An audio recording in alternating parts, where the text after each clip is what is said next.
confinement en provoque une angoisse absolument énorme. Ce que je voudrais, c'est que tout redevienne dans la normale. On assiste à une vague psychiatrique.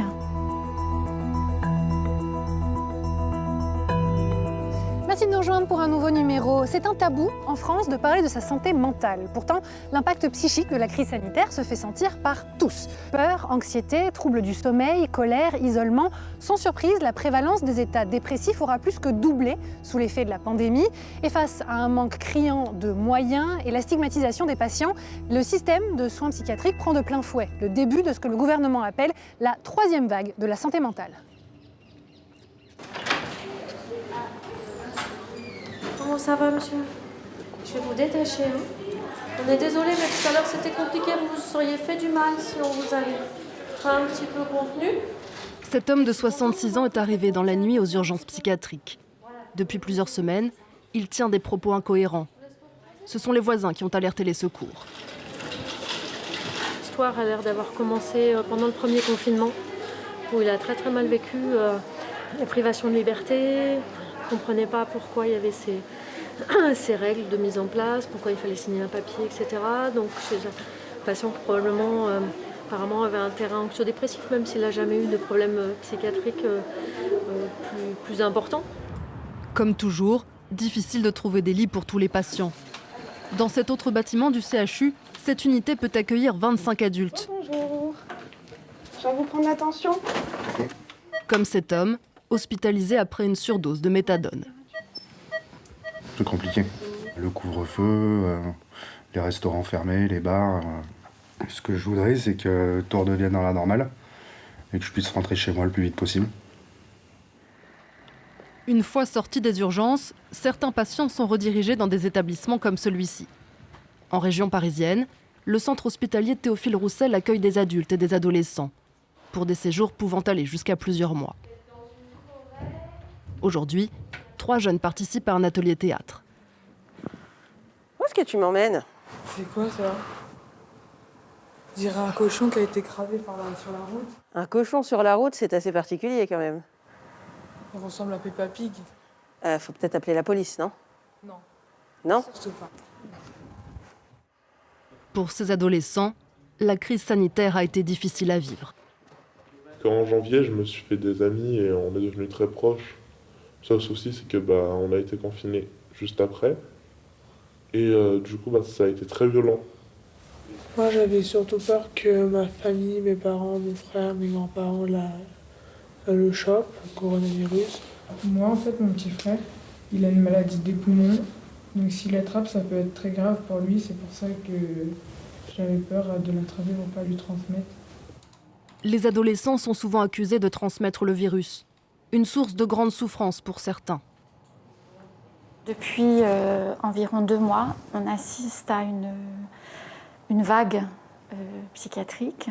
Ce sont des adolescents qu'on ne connaissait pas forcément, qui n'avaient pas consulté ni en libéral ni dans nos consultations médico-psychologiques, mais qui ont essentiellement recours au passage à l'acte suicidaire ou à l'automutilation. Il ne faut pas hésiter à prendre des grandes branches. Dans le secteur de soins destinés aux adultes, cet atelier de jardinage thérapeutique a pu reprendre, après avoir été interrompu au début du premier confinement. Ça sort du contexte de notre maladie et ça nous fait garder un peu reprendre les pieds sur terre. On a fait tout le travail. Super! Ça sent bon.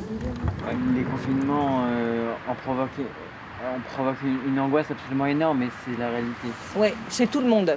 Des personnes qui avaient une vulnérabilité qui était complètement compensée par une vie normale, aujourd'hui se retrouvent vulnérables et peuvent tout à fait manifester des symptômes, voire même développer des troubles. Je serais même plus inquiète pour la population générale que pour les patients. Ces soignants espèrent que plus de moyens seront débloqués pour aider leurs services, car ils craignent que la crise psychiatrique ne soit bien plus longue que la crise sanitaire. Pour nous expliquer plus en détail les effets de la pandémie sur la santé mentale des Français, ainsi que la réponse donnée à ce problème de santé publique, je retrouve Marion Leboyer, psychiatre et directrice de la Fondation Fondamentale. Bonjour, merci de nous recevoir. Bonjour. Alors, il est évident que psychologiquement, personne ne sortira indemne de cette crise. Et on vient de le voir, les personnes souffrant de troubles psychiques préexistants subissent un peu une double peine. Mais il y a aussi un autre segment de la population qui nécessite un suivi particulier. Ce sont les patients Covid. Expliquez-nous. Absolument, et c'est extrêmement important de le dire parce qu'aujourd'hui, on sait que les personnes qui ont eu un Covid sont plus à risque de développer toute une série de séquelles après leur infection, mais aussi des séquelles et des nouvelles pathologies psychiatriques, en particulier des dépressions et des troubles anxieux. Le virus, il a un impact direct sur le cerveau et indirect à cause des phénomènes inflammatoires, et ça fait le lit de dépression et de troubles anxieux. C'est important de le diagnostiquer et de le traiter, et que si on ne fait rien, on risque d'avoir des conséquences à long terme parce que ça va s'installer dans une chronicité.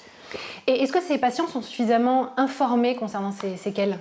Ni les patients, ni la population générale n'est suffisamment informée aujourd'hui, et il faut vraiment pouvoir dire et expliquer que quand un patient, après un épisode de Covid, reste fatigué, reste extrêmement anxieux, il ne faut pas hésiter à en parler à ses proches, à en parler à son généraliste et à aller consulter parce que, encore une fois, ce sont des pathologies qui se soignent.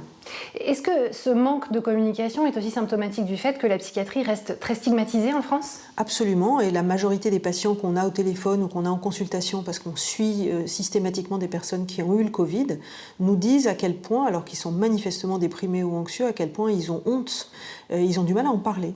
Donc je pense que ça, c'est vraiment le reflet de la stigmatisation qui persiste à l'égard des pathologies mentales et qui est probablement le fait de fausses représentations, d'un manque d'information, d'un manque de communication et donc d'un manque de connaissances sur ces maladies mentales qui sont des maladies comme les autres et qui sont aujourd'hui encore considérées à part du reste de la médecine, totalement à tort. Alors la psychiatrie est depuis longtemps le parent pauvre du système de soins français. Comment avez-vous adapté votre façon de travailler malgré ces manques de moyens ? On s'est adapté très vite dès le début de la pandémie en faisant des téléconsultations et des vidéoconsultations. Et par ailleurs, on a développé énormément de plateformes pour fournir des clés, des astuces, des stratégies thérapeutiques. Et c'est l'objet, par exemple, d'une plateforme que nous avons développée à la Fondation Fondamentale et qui concerne une population dont on sait qu'elle souffre particulièrement de la pandémie, qui sont les jeunes et en particulier les étudiants. Il s'appelle Écoute étudiants Île-de-France, qui offre toutes ces ressources gratuitement et des consultations psychologiques gratuites par des psychologues qui sont formés aux stratégies thérapeutiques qui permettent de traiter, de prendre en charge la dépression et l'anxiété. Alors vous venez de parler des étudiants, je vous propose d'écouter le témoignage de Jules, un étudiant de 25 ans, dont les troubles psychiques se voient exacerbés par la pandémie. Toutes les personnes ne sont pas sujettes à vivre un confinement de la même manière en fait. À 25 ans, Jules est atteint d'une psychose au nom barbare, le trouble schizo-affectif. C'est en fait l'association de comportements inappropriés de l'humeur avec certains symptômes de la schizophrénie. Quand il y a des moments d'insécurité, du coup ça peut déclencher certains de mes symptômes en fait. Ça peut aller à des troubles hallucinatoires, ça peut être du coup des perceptions sensorielles décuplées. Ces phases de rupture de l'équilibre psychologique portent un nom, la décompensation. Par le passé, Jules a été interné plusieurs fois en hôpital psychiatrique. Il a aussi suivi un traitement médicamenteux lourd. Aujourd'hui, il va mieux, mais avec la crise sanitaire, ces vieux démons peuvent parfois ressurgir. Ça m'énerve quand il passe sa journée à regarder que des séries ou à être enfermé dans sa chambre ou à partir loin, à ne plus donner de nouvelles, à ne pas répondre, à perdre son téléphone. Voilà. Une manière à lui de fuir un quotidien parfois trop pesant, comme c'est le cas en ce moment, avec une épidémie dont on ne voit pas vraiment la fin. Selon l'OMS, une personne sur 4 est touchée par des troubles psychiques à un moment de sa vie, le plus souvent à l'adolescence. Alors Marion Leboyer, un récent rapport parlementaire s'alarme justement des conséquences de la crise sanitaire sur la santé mentale des jeunes. Quels peuvent être les effets de cette crise à moyen et long terme pour cette génération Covid ? Alors, la génération Covid, elle touche les étudiants, mais elle touche plus largement la population ou les populations d'une façon générale, parce qu'en plus des conséquences infectieuses directes, des conséquences sanitaires directes, on s'attend à ce qu'on appelle une troisième vague psychiatrique qui est la conséquence à la fois de l'impact psychologique, l'isolement social, la peur d'être malade, la peur que ses proches soient malades, la peur de la mort, les conséquences économiques qui vont aussi avoir un impact psychologique. Donc tous ces éléments-là touchent la population dans son ensemble et c'est extrêmement important de le savoir, de le prendre en charge et d'essayer de prévenir les conséquences à long terme qui pourraient exister sur la population générale, mais plus spécifiquement les jeunes, les femmes qui sont très à risque de développer des pathologies psychiatriques, et puis les personnes qui sont dans des situations de précarité économique. Et le risque, bien évidemment, c'est une flambée de cas de stress post-traumatique, des tentatives de suicide, de dépression. Que mettons en place concrètement, de la part du gouvernement notamment, pour justement se préparer à cette troisième vague ? Alors le gouvernement français s'est alarmé un petit peu tard de la situation, puisque je crois que la première fois que le ministre en a parlé, c'était courant novembre. Pour autant, il n'y a pas eu l'ensemble des mesures que nous réclamons et que nous avons réclamées à plusieurs reprises. La première action que nous réclamons, c'est un petit peu ce qu'on fait ce matin, c'est-à-dire en parler. Deuxièmement, un effort d'innovation. On voit bien l'importance de l'innovation qui a permis le développement très rapide de tous ces vaccins qui sont extrêmement importants. Il faut faire le même effort pour la recherche en psychiatrie. Et la dernière chose qui devrait être mise en place, à mon avis, très vite, c'est le remboursement des psychologues, qui aujourd'hui n'est pas remboursé en France, alors même qu'il y a des thérapies psychosociales qui peuvent être relativement brèves, avec des stratégies thérapeutiques extrêmement précises et qui sont aujourd'hui pas abordables pour la majorité de nos concitoyens. Concernant la campagne de vaccination en cours, les malades mentaux sont particulièrement à risque. Pour autant, est-ce qu'ils sont prioritaires ? Alors les malades mentaux non seulement ne sont pas prioritaires, mais ils ont été oubliés finalement à chaque étape de la pandémie. Donc nous avons écrit dans Lancet Psychiatrie avec les collègues européens un papier pour demander que dans les différents pays européens, la priorisation de la vaccination pour ces populations à risque que sont les personnes avec des maladies mentales soit remontée dans les priorisations. Et pour le moment, ça n'a été fait que dans 4 pays européens. Marion Leboyer, merci. Merci à vous.